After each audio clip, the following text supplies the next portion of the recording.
Le PodCaf, le rendez-vous des humoristes du CAF Comedy Club de La Roche-sur-Yon.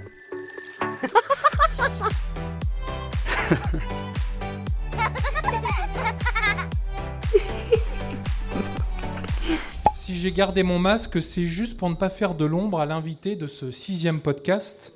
Regardez-le bien. Oui, scrutez ce visage. C'est très mannequin, cette toison grisonnante, rayonnante.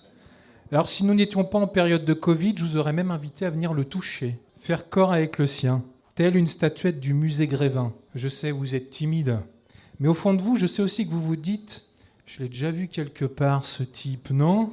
Quelques indices pour vous aider. L'invité de ce soir ne recule devant rien pour se faire un nom dans le métier. Comme ce jour où il n'a pas hésité à embrasser, que dis-je, à rentrer dans le rôle de doublure de Jean-Marc, la marionnette de Jeff Panaclock. Ou encore quand il s'est invité à un casting très spécial de la série Viking diffusée sur Netflix. Cet homme-là, mesdames et messieurs, aime le buzz. Il aime même les buses. Alors trêve de blabla, public du CAF Comédie, je vous demande d'accueillir comme il se doit Calous, l'artiste de tous les défis. Bonsoir Calous. Bonsoir. Est-ce qu'il y en a parmi vous qui ont dit ce mec-là, j'ai déjà vu quelque part? Voilà. Et vous avez tout dit, je sais pas où.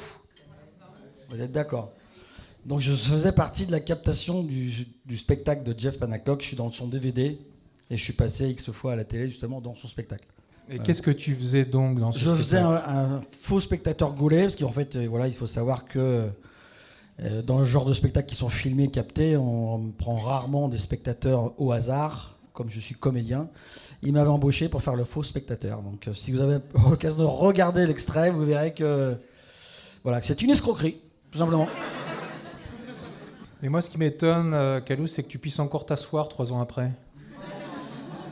Alors t'as pas compris, toi, en fait, comment ça se passait. Il faut que tu ailles voir sur la vidéo. Il prenait une petite poire derrière qui venait actionner une fausse bouche. Et non pas, tu vois, hein, on va pas rentrer dans les détails, ça c'est pas... Du coup, on me reconnaît partout un peu à cause de ça. Et non pas parce que ce que je fais sur scène, en fait. Ouais, c'est pour ça. Donc, c'est ce que je disais souvent à Pierre, je suis un loser de la notoriété. Et avant de devenir ce loser de la notoriété, t'as été tour à tour chanteur, musicien, escroc infographiste. En fait, c'est l'escroquerie ton métier, Calous. C'est pas faux.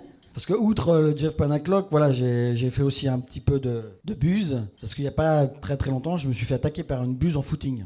Vraiment vrai. Et du coup, j'ai pris comme une énorme claque derrière la tête. J'ai une belle cicatrice derrière, là. Ah non, c'est pas une connerie, hein, c'est vraiment vrai. Et du coup, j'ai posté la photo des dégâts sur Facebook. Et après, j'ai la presse qui m'a appelé. J'ai la télévision Télé-Nantes qui est venue me chercher. Et j'ai la radio aussi qui est venue me faire une interview de ça. Sans me demander que j'étais artiste, ils en avaient rien à foutre, hein, vous voyez? Rien à foutre que je sois artiste ou pas.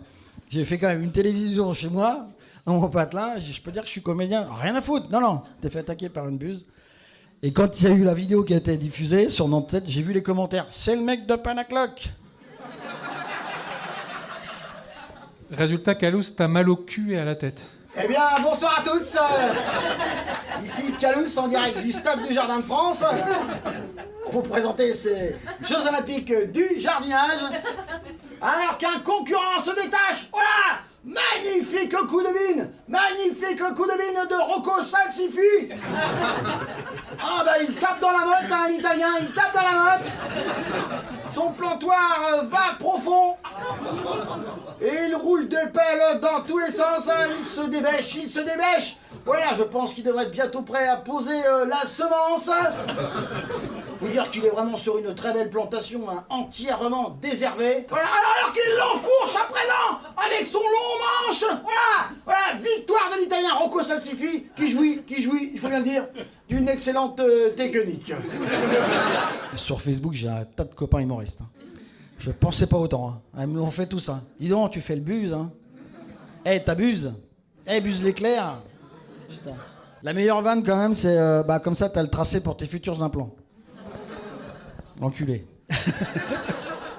Voilà, pour tout vous dire, j'ai des vidéos sur YouTube. Allez voir sur ma chaîne Calous Vidéo. Si je peux dépasser 160 abonnés, ça serait cool. J'ai des petites vidéos que j'avais pendant le confinement, dont accro aux séries Netflix, et dont une où j'ai un peu chambré la série Viking. Tu fais quoi là? Là, je vais construire un braquard, traverser la Loire Et envahir quoi. Au pire, j'irai à la déchetterie.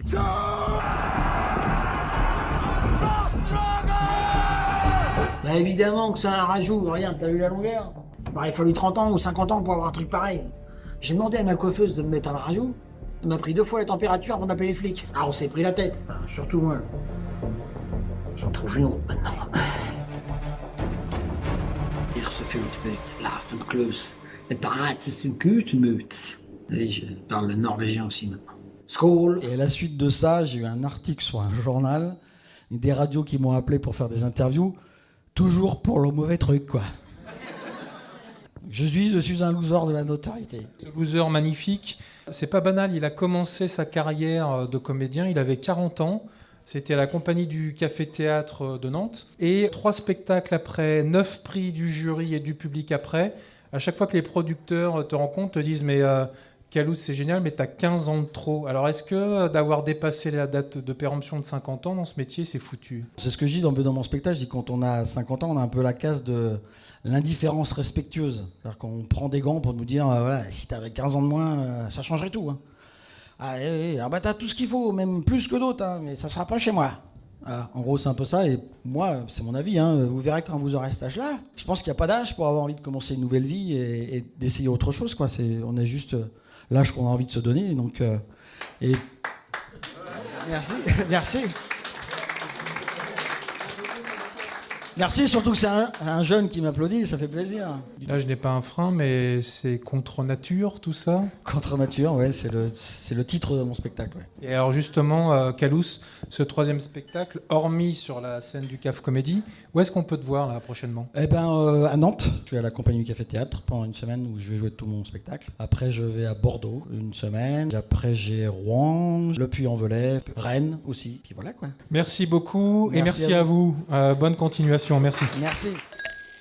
C'était le podcast à écouter tous les lundis sur Graffiti et à podcaster sur le www.oeilduprince.fr.